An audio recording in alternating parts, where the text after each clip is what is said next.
Piala Dunia Usia 17 2025 telah resmi berakhir dan meninggalkan jejak sejarah baru yang akan dikenang dalam perjalanan sepak bola dunia. Portugal berhasil keluar sebagai juara setelah menumbangkan Austria dengan skor tipis 1-0 dalam pertandingan final yang berlangsung di Khalifa International Stadium Qatar. Final ini mempertemukan dua kesebelasan muda yang tampil memukau sejak turnamen dimulai.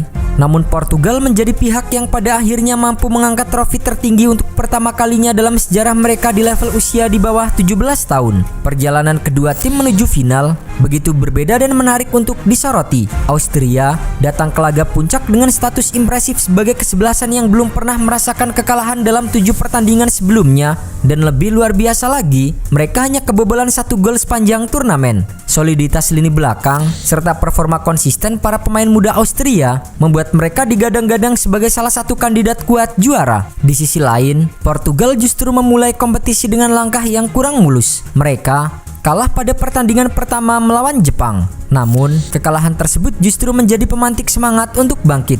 Portugal menyusun kembali tempo permainan, memperbaiki strategi dan menunjukkan perkembangan signifikan hingga mampu menyingkirkan Brazil lewat adu penalti di babak semifinal. Salah satu laga yang paling menegangkan sepanjang turnamen. Saat pertandingan final dimulai, kedua tim memperlihatkan kualitas permainan yang sama tingginya. Portugal tampil mendominasi jalannya pertandingan dengan penguasaan bola mencapai 58% dan total 10 percobaan tembakan. Namun, hanya 3 yang berhasil mengarah tepat ke gawang. Austria yang bermain lebih efektif justru memberikan ancaman melalui 8 percobaan dengan 5 diantaranya tepat sasaran. Intensitas pertandingan terasa sejak menit pertama. Pertarungan lini tengah begitu keras. Duel-duel fisik terjadi hampir di setiap menit dan kedua tim berusaha keras menciptakan ruang serang. Sampai akhirnya momen krusial terjadi di menit ke-32 ketika Anísio Cabral, penyerang muda berbakat Portugal, menjadi pembeda lewat gol tunggalnya. Gol ini berawal dari pergerakan Cunha di sisi kanan lapangan yang kemudian memberikan umpan tarik tepat ke arah Cabral. Berdiri bebas tanpa kawalan berarti Cabral hanya perlu melakukan satu sentuhan untuk menyontek bola ke gawang Austria. Gol tersebut menjadi yang ke-7 baginya sepanjang turnamen dan menegaskan dirinya sebagai salah satu pemain paling berpengaruh dalam keberhasilan Portugal meraih gelar pertama mereka di Piala Dunia U17. Hingga peluit panjang dibunyikan, skor 1-0 tidak berubah. Tangis bahagia, sorakan dan pelukan memenuhi lapangan ketika Portugal merayakan sejarah baru dalam perjalanan sepak bola mereka. Kebanggaan ini terasa sangat spesial mengingat 2 tahun sebelumnya Portugal bahkan gagal lolos ke Piala Dunia U17 2023 yang digelar di Indonesia. Kini mereka tak hanya kembali hadir tetapi juga menjadi kampiun.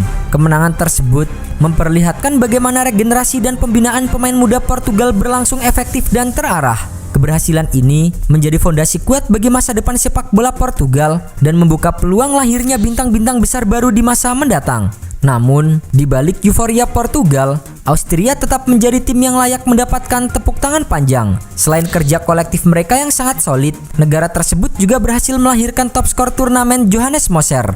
Dengan koleksi 8 gol dari 7 pertandingan, Moser tampil sebagai mesin gol Austria. 2 gol ia ciptakan di fase grup ke gawang Arab Saudi dan Mali. Kemudian, ia menambah 3 gol lainnya di babak 32 besar dan 16 besar ketika menjebol gawang Tunisia dan Inggris. Ketajamannya tidak berhenti sampai di situ karena pada perempat final dan semifinal, ia kembali mencetak 3 gol tambahan ke gawang Jepang dan Italia. Total 8 gol tersebut tidak mampu dikejar oleh Anísio Cabral yang mengoleksi 7 gol dan Wenderson Wonderly Santos dari Brasil yang hanya berhenti di 5 gol. Gelar sepatu emas ini menjadi pelipur lara bagi Austria yang harus pulang tanpa trofi utama meski tampil begitu konsisten. Banyak pengamat menjulukinya sebagai Haaland muda karena gaya bermain dan kemampuan penyelesaiannya yang sangat tajam. Sementara itu, Brasil dan Italia harus puas memperebutkan posisi ketiga yang akhirnya dimenangkan Italia lewat drama adu penalti 4-2 setelah 90 menit pertandingan berjalan tanpa gol. Brasil, salah satu negara dengan sejarah panjang dalam sepak bola, kembali harus menunda keinginan menambah koleksi gelar di level usia 17. Meski demikian, permainan mereka tetap menjadi tontonan menarik dan akan selalu menjadi perhatian dunia karena kemampuan mereka melahirkan talenta bertaraf global dari generasi ke generasi. Turnamen 2025 juga menjadi penanda era baru penyelenggaraan Piala Dunia U17. Mulai tahun ini, kompetisi resmi diadakan setiap tahun dengan Qatar bertindak sebagai tuan rumah untuk 4 edisi beruntun.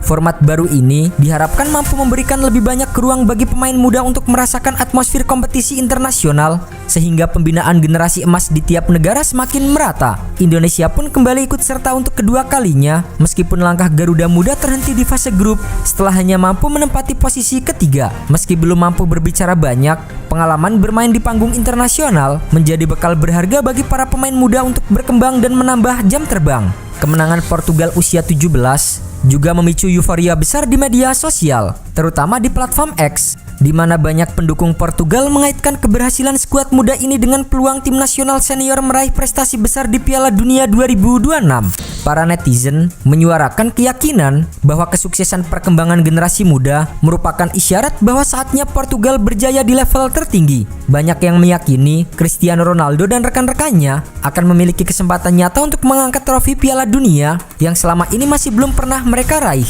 Cristiano Ronaldo sendiri diperkirakan akan menjalani Piala Dunia terakhirnya pada 2026 mendatang. Selama lebih dari 2 dekade karirnya di tim nasional, ia telah mempersembahkan trofi Euro 2016, UEFA Nations League 2019, dan UEFA Nations League 2025. Dengan pencapaian tersebut, ia telah menjadi ikon terbesar dalam sejarah sepak bola Portugal.